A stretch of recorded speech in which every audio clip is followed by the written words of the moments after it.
سلام ارادت دوستان، وقتتون بخیر. ممنون میشم کانال رو ساب کنید، ویدیو رو لایک کنید، کامنت برای حمایت بذارین.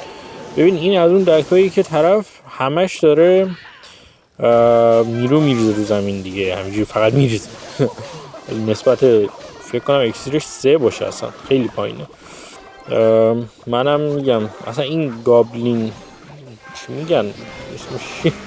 ما فارسی بهش میگیم گابلین بلودارت، اسمش دارت گابلینه. حالا واسه من 10، واسه اون 12. من مظلوم نمایی نمی کنم، ولی واقعا خب نسبتا کارتش قوی بودن ولی دکش پایینه. مثلا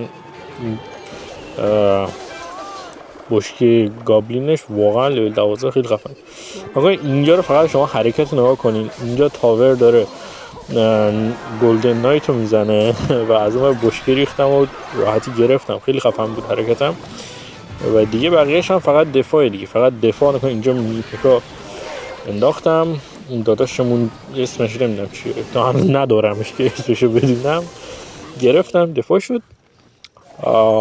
فقط همین، این کلا دفاع. من خودم حرکتی که میکنم اینو دفاع میکنم هیچ وقت. البته خب باید حتما تو دکتون نیرو برای حمله داشته باشین، اما اگه مثلا نیرو واسه حمله نداشته باشین قطعا میبازین.